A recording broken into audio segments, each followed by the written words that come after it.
자, 오늘 제가 같이 생각해 볼 내용이 이제 트럼프 행정부의 국가안보 전략 보고서.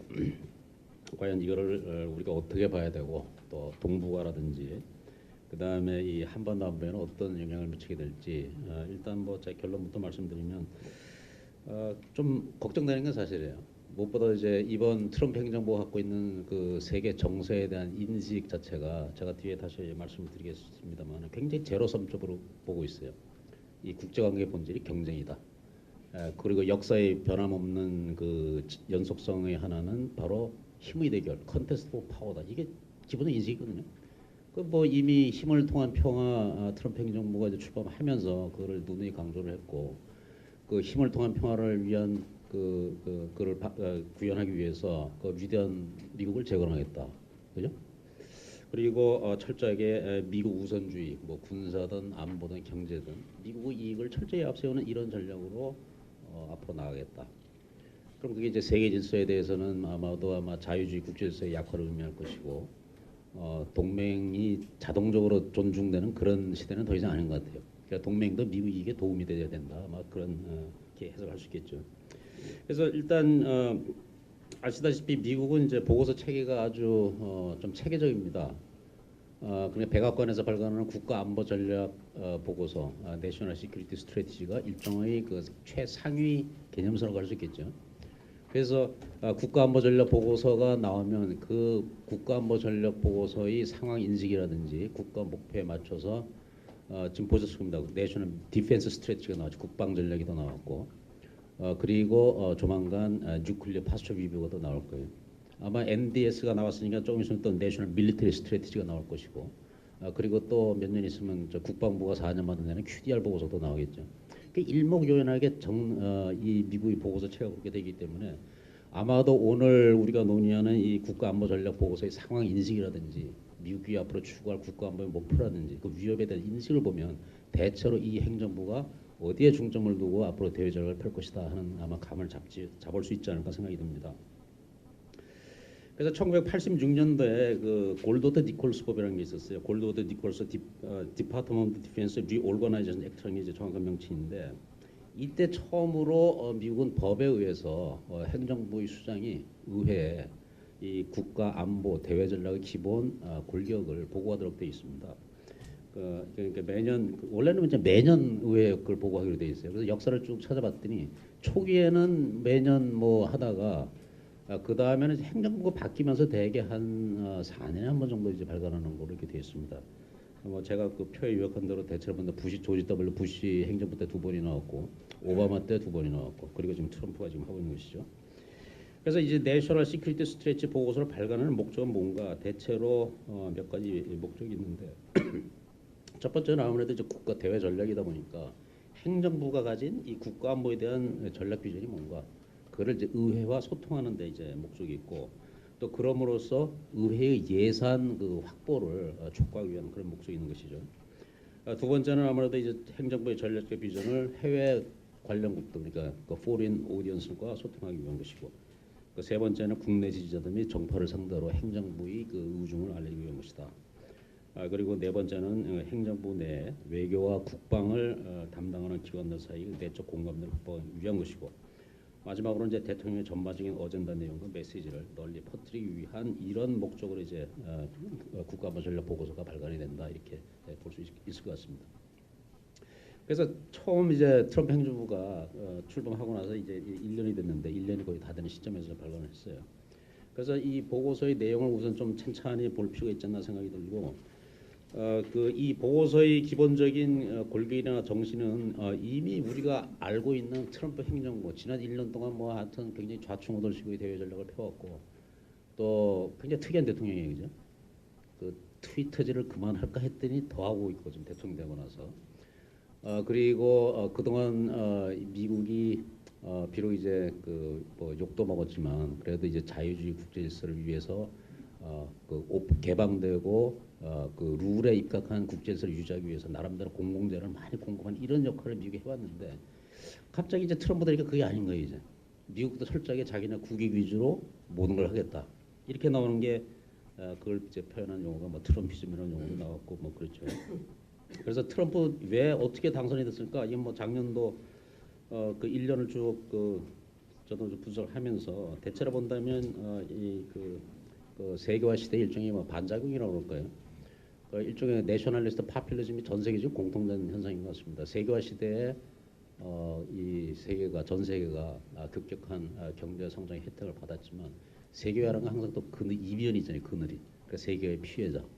그러니까 그 미국을 트럼프를 당선시킨 로스트벨트의 그 백인 노동자들의 분노라든지 그 다음에 브렉시트를 가능하게 한 이 세계화 시 이면에 있는 그 분노, 좌절 그리고 기성 정치권에 대한 그 일종의 뭐랄까 그 금수저에 대한 흑수의 반란이라고 할까 이런 요인들이 종합적으로 이제 결합이 돼서 이 트럼프 당선이 가능하지 않았나 그렇게 생각이 들고 그래서 미국 정치를 쭉 그 공부하는 학자들이 그 소위 잭슨이안 리볼트라고 합니다. 잭슨주의 반란. 그러니까 미국은 대체로 본다면 미국 그 대외 전략이 이제 공화당과 민주당에는 양당 체제가 좀 확립이 되면서 대체로 공화당이 정권을 잡으면 해외로 많이 눈을 돌리고 민주당이 정권을 잡으면 주로 내부로 눈을 돌리고 그리고 그 빌 클린턴 정부 그다음에 오바마 정부 다 민주당 정부는 얘기죠. 그 당시에는 또 뭔가 그 politically correct라고 그러죠. 소위 정치적으로 올바른 가치관, 그 레즈비언 게이 문제, 그다음에 환경 문제 이런 것들. 그러니까 뭔가 도덕적으로 옳은 이런 걸 너무 신경을 쓰다 보니까 정작 미국 내에서 쌓여가고 있던 이 경제적 패자들에 대한 그 불만, 그거를 이제 제대로 간과하지 못한 것이죠. 그래서 그 불만을 잃고 그 불만을 딛고 트럼프가 이제 당선이 됐는데 그 트럼프의 그 취임사 일성이 바로 미국 우선주의 아닙니까, 그죠? 아메리카 퍼스트. 아마 트럼프 연설을 지금도 무슨 기회 있을 때마다 연설할 때 보면 아메리카 퍼스트를 도대체 몇 번이나 강조하는지 아마 다들 아실 거예요, 그죠? 그래서 이 미국 우선주의가 이제 기본적인 트럼프 시대 외교의 기조다. 사실 미국 우선주의라는 것은 이제 2차 대전 때 그 미국 참전을 막기 위해서 그 고립주의자들이 만들어낸 겁니다. 그 2차 대전에 쓸데없이 간소하지 말고 미국이나 신경 써라. 이게 이제 아메리카 퍼스트의 원래 의미였는데 그게 이제는 미국 이익을 앞세우는 미국 우선을 최우선하는 그런 미국 우선주의로 이제 재탄생한 거죠. 트럼프 시대. 그래서 미국 우선주의의 핵심은 그 경제 군사적 힘을 통한 평화다. 아마 레이건 시대 생각하시면 될 것 같습니다. 그리고 그러기 위한 최대의 가장 좋은 방법은 위대한 미국을 재건하는 것이다. 그리고 앞으로 미국은 쓸데없이 세계 경찰 노릇하면서 힘 빼는 대신 미국 내부의 그 경제라든지 이 문화적인 부흥을 달성하고 그리고 해외 문제에 있어서도 미국 이익에 도움되는 것만 선별적으로 앞으로는 하겠다 하는 그런 것이죠. 그래서 그 트럼프 그 취임사를 아마 관심 있게 다 보실 거라고 생각합니다. 그 핵심 결국 두 개예요. 하나는 미국 우선주의를 강조를 했고 굉장히 두 번째는 트럼프식의 그 파퓰리즘이 두드러진 그런 취임사라고 저는 생각합니다. 미국 우선주의 핵심은 미국 물건을 사고 미국인을 고용한 것, 바이 아메리칸 앤 하이 아메리칸 아주 명확해요, 그죠?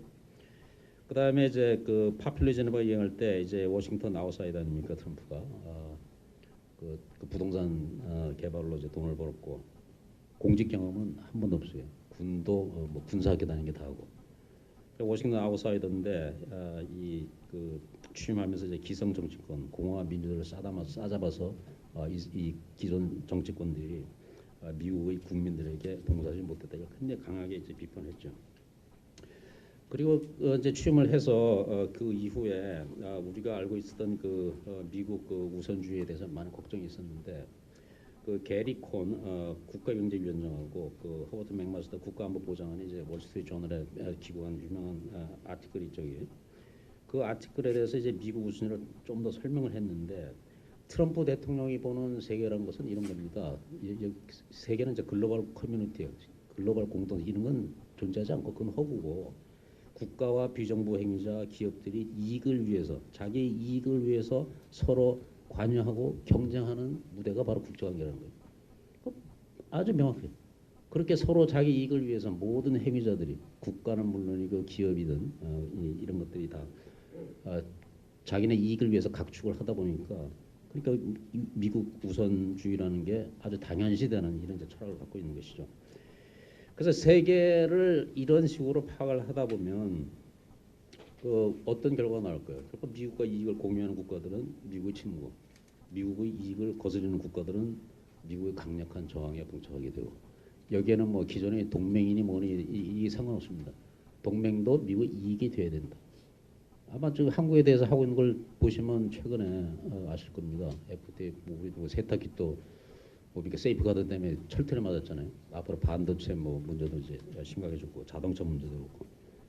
그래서 그래도 기존의 그 역대 미국 행정부들이 항상 빈말이라도 동맹에 대한 존중 그리고 이렇게 아주 적나라하게 미국의 이익을 앞세워서 동맹의 그 좀 동맹을 압박하는 이런 경우는 많지 않았는데 이번 정부는 아주 특이한 그런 행태를 하고 있지 않나 생각이 듭니다.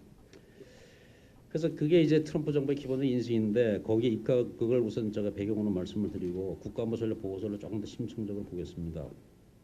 자, 여러 가지 표현들이 나오는데 원칙 있는 현실주의, 프린시플드 리얼리즘이다. 여기 말하는 그 현실주의라고 또 원칙이 있다 하는 것은 지금 현재 진행 중인 이 글로벌 차원의 그 관계의 핵심이 경쟁이다. 이렇게 보는 거예요. 그래서 이 경쟁 구도를 정확히 직시하고 거기에 따라서 이제 국가전략을 펴기 때문에 그래서 원칙 있는 현실주의다 하는 그 말을 하고 있어요. 이 경쟁이 핵심이란 말은 이 국제관계 본질에서 여전히 그 파워, 힘의 관계가 매우 중요하다. 그리고 이 역사에 변함하지 않는 속성이 있다면 바로 힘의 대결이다. 컨테스트 포 파워다. 이게 서문에 딱 나와 있어요. 그러니까 세계 질서를 굉장히 제로섬적인 시각에서 보고 있다는 걸 우리가 대번에 알 수 있죠. 그래서 그 국가안보전략 보고서 그 서문에 보면 미국의 그 역대 그 대외 정책이 제가 말씀드린 2차 대전 이후에 설정된 소위 그 자유주의적 국제질서를 유지하기 위해서 여러 가지 이제 그 룰 베이스드 그러니까 규칙에 입각한 그런 대외 전략 원칙 있는 대외 전략을 쭉 폈는데 그때 기본적인 전제가 뭐였냐면 미국과 경쟁 관계에 있는 국가들을 국제 체제 속으로 끌어들여서 통상 교류를 하게 되면 결국 그들을 협력자나 혹은 신뢰할 수 있는 파트너를 변화시킬 수 있을 것이다. 이런 전제하에 했는데 지금 와보니 그게 아니라는 거예요. 대표적으로 중국, 러시아 같은 국가들이 미국이 설정한 룰 베이스드 인터내셔널 5대 편성에서 오히려 자기네 이익만 챙기고 그리고 미국의 그 우위를 잠식하는 이런 역효과가 나더라 이겁니다. 그래서 그런 원칙을 제고하게 됐다는 것이에요. 그래서 기본적으로 이 국제사회가 경쟁적이고 그 경쟁에서 가장 대표적인 그 위협 세력은 중국하고 러시아 같은 소위 현상 타파 세력, 리비저니스트 파워라는 것이죠. 이때 말하는 리비저니스트는 2차 대전 이후에 미국이 설정한 이 국제 질서를 흔들려는 미국 질서에 도전하는 이런 국가들을 생각하면 될 것 같습니다. 그리고 두 번째로 미국의 그 위협 요인은 이란, 북한 같은 로그 레지입니다. 세 번째가 초국가적인 테러 집단, 뭐 지하디스트 테러 조직이다, 지하드 테러 조직이다 이렇게 얘기를 했어요. 그래서 이런 인식하에 그 미국이 앞으로 추구해야 될 국가안보의 목표를 속에 네 개의 축, 필러로 이제 명명을 했는데 첫 번째는 미국인과 미 본토 미국적인 삶의 방식을 방어하겠다. 두 번째는 미국의 번영 증진. 세 번째가 이제 힘을 통한 평화 추구. 네 번째가 미국의 영향력 확대 이렇게 설명이 됐습니다. 그래서 제 자료집의 표 1에 트럼프 행정부 국가안보 전략의 주요 내용은 네 개의 축으로 그 구체적으로 어떤 목표들을 설정했는지 보시면 될 것 같고요. 그럼 이러한 트럼프 행정부의 국가안보 전략이 기존에 나왔던 미국의 국가안보 전략과 어떻게 차이가 났을까? 표 2에는 대체로 원래로 정확히 따지자면 사실 레이건 행정부터 쭉 나온 게 있는데 제가 편의상 조지 W 부시 행정부터만 비교를 좀 해봤습니다. 그러니까 기본적으로 상황 인식과 핵심 키워드 그리고 국가안보 목표의 주요 내용 큰 별로 차이가 좀 있는 것 같긴 한데 대체로 따져보면 미국의 기본 국가안보 전략은 미국의 항상 변하지 않는 세 개의 목표가 있어요. 미국의 security, 그 다음에 경제적인 prosperity, 그리고 American value. 이 밸류 속에 뭐 인권이니 민주주의니 이런 것들 다 포함이 되는 거죠. 이게 거의 변하지 않는 국가안보의 핵심 내용인데 대체로 본다면 조지 W 부시 행정부 이래로 지금까지 이 내용들이 국가안보의 목표 주요 내용들이 그 세 가지 핵심 사안을 반영해서 그 시대에 따라서 조금 차이가 나지 않나 그렇게 생각됩니다. 예를 들어서 2002년 9.11 테러 이후에 조지 W 부시 행정부의 그 국가안보 전략 보고서에서 그 상황 인식의 핵심은 그거죠. 테러. 이 테러가 굉장히 심각한 위협이기 때문에 결국 글로벌 대테러 전쟁을 시행을 한 것이고, 그다음에 2006년 조지 W 부시 그 2차 NSS는 첫 마디가 그거예요. America is at war. 미국은 전쟁 중이다. 그러니까 대테러 전쟁을 열심히 하겠다는 그거였고요. 2010년에 오바마 행정부가 등장하면서 이때는 이제 미국이 글로벌 그 금융위기 이후로 막 그 일종의 뭐 디클라인 하냐 마냐 이 논쟁이 있을 때입니다. 미국이 일종의 그 경제적 쇠퇴를 경험할 그럴 때인데, 그때 그 상황에서의 핵심은 이 국제질서의 현실을 직시하자, 그리고 building at home, shaping abroad. 먼저 미국 국내를 탄탄히 다지고 해외의 그 상황을 조성하는 이런 데 역점을 뒀죠. 그리고 2015년도는 이때는 그 아마 기억하실지 모르겠습니다. 미국 경제가 좀 되살아나서 아메리카 is back 이게 또 유행할 때예요. 이때는 상황 인식상 미국이 이제 리더십에 대한 자신감을 회복해서 강하고 지속 가능한 리더십을 행사하겠다. 이게 이제 상황 인식의 특징이었고, 지금 작년에는 트럼프 보고서의 그 핵심은 역시 미국 우선주의, 그리고 원칙 있는 현실주의, 그리고 거기에 입각해서 여러 가지 목표들이 쭉 나오고 있지 않나 그렇게 생각이 듭니다. 그래서 이게 그 첫 번째 트럼프 행정부의 국가안보 전략 보고서를 우리가 쭉 봤는데, 한번 평가를 한번 좀 해보겠습니다. 역시 관심은 그런 거예요. 미국 트럼프 행정부라는 이 행정부가 우리가 알고 있던 미국 역대 행정부들하고는 얼마나 다른가. 그러니까 대체로 본다면 미국 역대 국가안보 전략 보고서들이 미국이 이제 유럽과 아시아의 강력한 동맹을 바탕으로 그 자유주의적인 국제 질서를 유지 확대하고, 그리고 개방적 시장 체제와 민주주의라는 가치를 보존한다. 이런 원칙은 변함없는 그런 그 원칙이었던 것 같습니다. 그럼 이제 트럼프 행정부의 국가안보 전략 보고서에서 이런 원칙들이 과연 계승되고 있는지, 아니면 다르면 얼마나 다른지, 그거를 우리가 좀 봐야 될 필요가 있지 않나 생각이 듭니다. 그래서 그 트럼프 행정부 첫 국가안보 전략 그 일종의 뭐 평가가 여러 가지 포인트가 있는데, 우선 취임 첫 해 이 국가안보 전략 보고서 나온 건 이번에 처음이에요. 대체로 본다면 한 2년차, 3년차 이제 국가안보 전략 보고서가 나오는데, 이건 좀 의외다 하는 생각이 드는 게, 우리 그 트럼프 행정부 백악관도 그렇고, 뭐 그다음에 국무부도 그렇고, 그 고위 관료들이 엄청나게 트럼프와 갈등하고 굉장히 혼란스러운 자중질환 비슷한 모습을 봤는데, 그럼에도 불구하고 이 외교안보 팀이, 트럼프 외교안보 팀이 상당한 집중력을 발휘해서 첫 해 그래도 국가안보 전략을 보고서를 냈다 하는 거고, 그리고 또 다른 평가로는 대체로 이제 그 당초 걱정과는 달리 그 트럼프의 트윗이라든지 말에 비해서 상당히 절제된 용어로 이 국가안보 전략 보고서가 작성이 되지 않았나. 그리고 이 그 미국 우선주의라는 게 흔히 미국 혼자만 생각하는 아메리카 올리라고 생각을 했는데, 그에 비해서 조금 더 그 뭐랄까 중립적인 그런 그 묘사를 하지 않았나 그런 생각이 들고요. 그래도 아무래도 이제 관건은 이제 앞으로 이제 미국이 국제사회가 어떤 그 관계를 설정하는지, 이게 핵심인데, 첫 번째 우려는 이거 같습니다. 역시 이번 국가안보 전략을 관통하는 이 제로섬적인 시각, 이 국가 대 국가의 투쟁을 당연시하는 일종의 그 토마스 홉스적인 현실주의적인 시각, 그리고 그 연장선상에서 중국과 러시아를 미국에 대한 경쟁자로 아주 딱 못 박아버렸어요. 이 말인즉슨 앞으로 강대국 관계가 그다지 순탄하게 가지 않다는 이런 걱정을 주는 것이죠.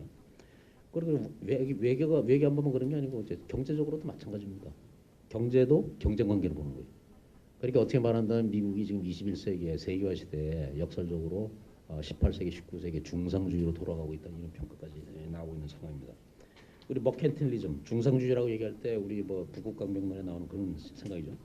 중상주의 기본 철학은 뭐냐면 이 국력의 모든 도구를 총동원해서 무역과 산업을 확대하고, 그리고 외국의 경쟁자들을 효과적으로 제압하고, 그리고 전쟁에 필요한 자원을 축적하는 데 국가의 모든 우선순위가 된다. 지금 딱 트럼프 행정부가 그걸 하고 있거든요. 그죠? 지금 뭐 세이프가드 발동을 받아 그렇고, 앞으로 중국과의 경제 마찰이라든지 여러 가지가 이제 예견이 되는데, 기본적으로 민족주의적, 내셔널리스트한 입장을 벌써 보는 거예요. 그 안보의 파워의 경쟁도 그렇고, 경제적인 이익 관계도 그렇고. 그래서 이러한 제로섬적 시각에서 본다면 경쟁은 불가피하다. 경쟁을 한다는 말은 강대국 간의 평화가 쉽지 않을 것이라는 그런 그 지시사를 주는 것이죠. 두 번째 걱정사항은 뭐냐면, 이제 트럼프 국가안보 전략이 과거에 미국이 계속 유지해왔던 이 국제 문제의 공정한 관리자, 다시 말해서 규칙 기반의 국제질서를 유지하기 위해서 미국이 질서라는 혹은 개방된 무역이라는 퍼블릭 굿을 계속 제공을 해왔는데 옛날만큼 그렇게 열심히 이걸 방어하지 않겠다 하는 그런 거죠. 그래서 벌써 나타난 게 뭡니까? 작년에 2015년 파리 협약 탈퇴를 결정을 했고, 그죠? 저 2015년 오바마 행정부 마지막 국가안보 전략 보고에서 본다면 이 기후 변화가 미국 국가안보에 시급하고도 점증하는 위협이다 이렇게 얘기를 했었어요. 이번에는 아예 기후 변화 언급이 빠져버렸습니다. 그리고 이 파리 기후 협약 탈퇴를 아주 공식화 선언하면서 기후 지구 온난화라는 것은 허구다. 미국의 산업 경쟁력을 산업 경쟁력의 발목을 잡는 허구다. 이렇게 얘기를 했단 말이죠. 그래서 오죽하면 뉴욕 타임스가 이제 파리 협약 탈퇴를 넣고 굉장히 불명예스러운 탈퇴다, disgraceful exit이라고 표현할 정도로 이 국제 문제에 대해서 굉장히 등한시하는 이런 태도를 보여준 거죠. 또 다른 우려는 이제 핵 비확산 정책의 후퇴 가능성인데 예를 들어서 뭐 단적인 얘기가 트럼프의 캠페인 유세 기간 동안 한국, 일본에게 핵무장을 허용할 수도 있겠다 이런 언급이라든지 그 다음에 초안이 발표가 됐습니다만은 소위 핵태세 검토 보고서, 뉴클리어 파쇼 리뷰라는 보고서가 있죠. 이 보고서에서 소위 저강도 핵무기, 그러니까 로우 일드 핵무기 사용을 더 보유를 더 확대한다. 이 말인즉슨 지금까지 핵무기는 일종의 전략적 무기, 억지를 위해서 사용하는 어떻게 말하면 가장 최종으로 사용할 수 있는 그런 무기로 인식이 됐는데 저출력 핵무기를 더 많이 갖는다는 것은 이 핵무기를 실제로 사용할 수 있는 무기로 생각한다는 거죠. 그래서 북한 같은 경우, 이란 같은 경우 이 나라들이 미국을 위협하면 저출력 핵무기를 실제로 사용할지도 모르겠다, 할 수도 있다 하는 그런 메시지를 주기 때문에 비확산 관점에서 본다면 굉장히 걱정스러운 그런 얘기가 될 것이고요. 또 다른 사례는 이제 유엔이나 국제 펀딩 삭감, 유네스코 탈퇴 이런 거죠. 지금 아시다시피 이제 각종 국제 기구들, 뭐 유엔을 비롯해서 WTO도 그렇고 뭐 IMF 이런 것들이 사실은 다 2차 대전 이후에 미국 주도로 만들어진 그런 국제 기구들이에요. 근데 미국이 그 기구들에 대해서 펀딩을 안 한다. 그럼 누가 그걸 하게 될 거예요? 아마 별 돈 더 낼 국가들 별로 없을 겁니다. 미국 외에는. 그죠? 그렇게 된다면 이 국제 기구들이 틀림없이 예를 들어 PKO 같은 활동이 심각하게 제약이 될 텐데 그러면 과연 그 공백을 어떻게 메워야 될지 이게 아주 심각한 문제가 되는 것이죠. 또 유네스코 탈퇴 같은 경우 아마 상징적으로 잘 보여주지 않나 생각이 듭니다. 그래서 이걸 종합해 본다면 결국은 우리가 그동안 알던 미국의 가치 외교 여기에서 상당한 후퇴다 이렇게 볼 수 있을 것 같습니다. 세 번째는 뭐 좀 더 현실적인 문제인데 트럼프 대통령 자신의 정제되지 않은 언사하고 거기에 비해서 제가 말씀드렸듯이 보고서 자체의 표현은 굉장히 절제된 용어를 쓰고 있다고 하거든요. 그러니까 사실은 보고서의 내용하고 말이 따로따로 노는 거예요. 말과 행동의 갭. 이건 뭐 모든 정부가 어느 정도 이런 성향이 있긴 있지만 트럼프 행정부 시대에 특별히 심하다. 그래서 사실은 뭐 일각에서 좀 비아냥거리는 투로 NSS 보고서 백날 봐봐야 소용없고 트럼프 트위터나 잘 보면 대체로 알 것이다. 이런 얘기를 하는 정도까지 돼 있습니다. 그래서 앞으로 이 트럼프 행정부의 공직자들이 대통령이라는 최고 정책 결정자가 매우 충동적으로 내린 이 여러 가지 결정들, 예를 들어서 뭐 예루살렘으로 이스라엘 수도를 옮긴다든지, 그다음에 TPP도 탈퇴였고요, 또 파리 기후협약 탈퇴, 이란 핵협상 거부 이런 것들, 이걸 실제로 행정부의 관리들이 이행하기에는 상당히 애로가 있을 것이다 하는 그런 예측을 좀 하게 됩니다. 그래서 다음엔 국제정서고 동북에 대한 함의를 잠깐 말씀드리고 아마도 이준희 박사님하고 다른 분들께서 북한 김정은 신년사에 대해서 좀 더 추가적인 분석을 하실 거기 때문에 저는 인도 태평양 전략하고 미중 관계에 관해서만 잠깐 말씀드리고 제 발표를 끝내도록 하겠습니다. 이번 NSS 보고서에서 특징적인 것 중에 하나는 아마도 지역 전략 중에서 유럽이나 중동보다 앞서서 인도 퍼시픽을 언급한 것이 아닌가 좀 그렇게 생각을 합니다. 아마도 인도 태평양 지역이 전략적으로 중요해졌겠지만 이 지역에서 중국이 점점 더 공세적으로 나오고 있다. 남중국해 문제도 그렇고, 그죠? 그래서 이번 트럼프 국가안보전략 보고서에서는 인도를 포함해서 미국, 일본, 호주, 인도를 연구하는, 일본은 이걸 소위 다이아몬드라고 얘기를 하죠. 그죠? 이번 보고서는 쿼드 4인방의 협력을 굉장히 강조를 했다, 이렇게 평가를 할 수 있을 것 같습니다. 사실 뭐 아직 그 트럼프 행정부가 이 인도 퍼시픽 전략에 대해서 구체적인 진전이 있다고 생각하지 않는데, 또 그런 이유로 또 일각에서는 인도 퍼시픽 전략이 사실은 그 아베 수상의 아이디어다, 뭐 이렇게 얘기를 하기도 합니다. 그럼에도 불구하고 이 앞으로 트럼프 행정부에서 인도 퍼시픽을 중요시 할 것이라는 것은 우리가 충분히 예측 가능한데, 트럼프가 베트남 가서 이 언급을 했고, 그 다음에 사실은 이제 오바마 행정부 때 열심히 한 그 아태 재균형 전략에서 그 커트 캠벨이 마지막으로 한 말이 그거예요. 앞으로 지금은 아시아 퍼시픽이지만 앞으로의 과제는 인도 퍼시픽을 연결하는 그게 될 것이다. 그게 미국의 다음 그 전략적 도전이 될 것이다, 이런 얘기를 했거든요. 그리고 또 시기를 좀 더 거슬러 올라간다면 2007년도에 그 21세기 해군력을 위한 협력도 전략을 그 보고서를 발표를 하면서 여기에 이미 벌써 아시아 퍼시픽을 넘어서 인도 아시아 퍼시픽이라는 표현이 벌써 나오고 있어요. 그러니까 그만큼 이제 미국의 전략적 프레임이 인도 퍼시픽을 연결하면서 그 말하자면 전략적인 판을 크게 보는 이런 경험이 나타나기 시작한 것이죠. 자, 그것이 미국이 생각하는 기본적인 시각이 있는데, 문제는 이제 중국이 어느 정도 여기에 호응할지, 아니면 얼마나 저항을 할지, 여기에 따라서 미중 관계가 상당히 영향을 받을 것이다 하는 얘기입니다. 자, 얼마 전에 그 당대회를 했어요. 중국이 19자 당대회. 아시다시피 시진핑 완전히 권력을 1인 독재 체제를 거의 확고하게 다졌습니다. 그리고 중화민족의 위대한 붕, 그리고 2049년까지 두 개의 100년을 완성한다. 그때까지는 뭐 미국과 그 맞짱 뜨지는 않겠지만 중국이 실질적인 강대국이 될 수 있도록 하기 위해서 군사와 경제와 모든 역량을 키워나겠다. 이게 지금 시진핑의 구상입니다.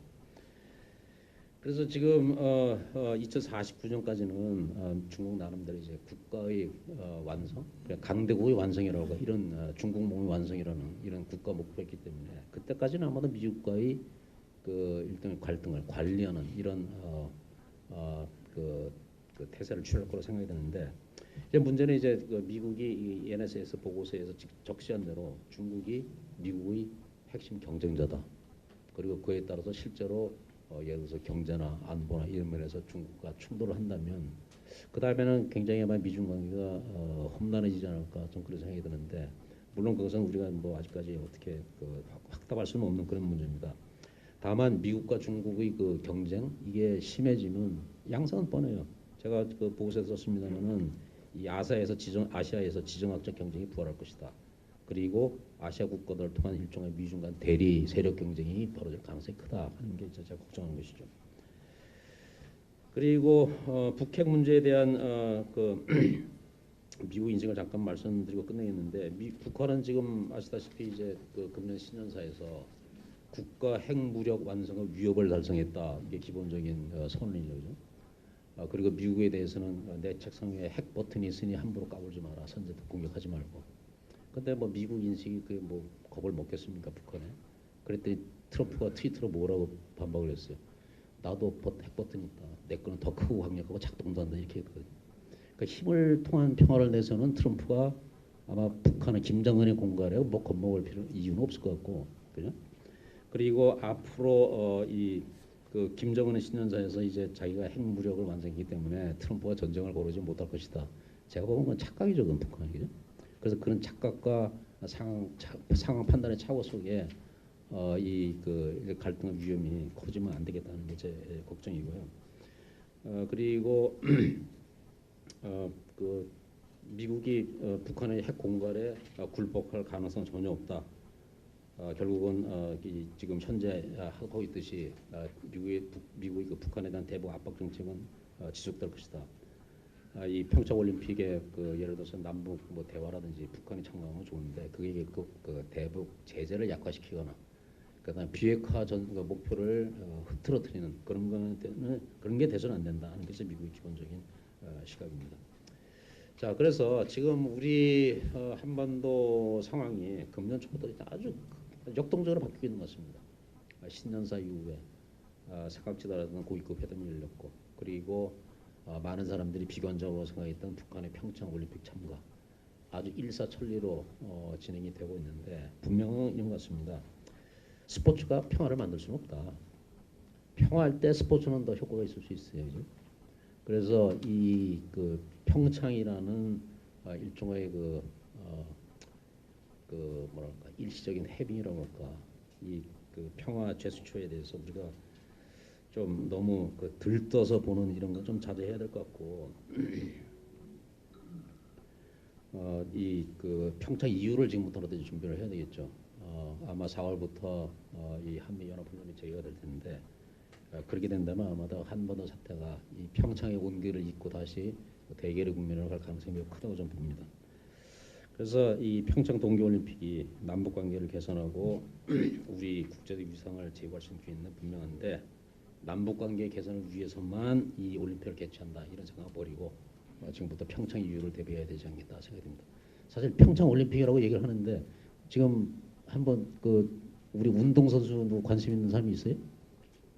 아마 무슨 예술단, 뭐 현성월 여기에 대해서 지금 관심 있는 거예요. 언론도 그렇고.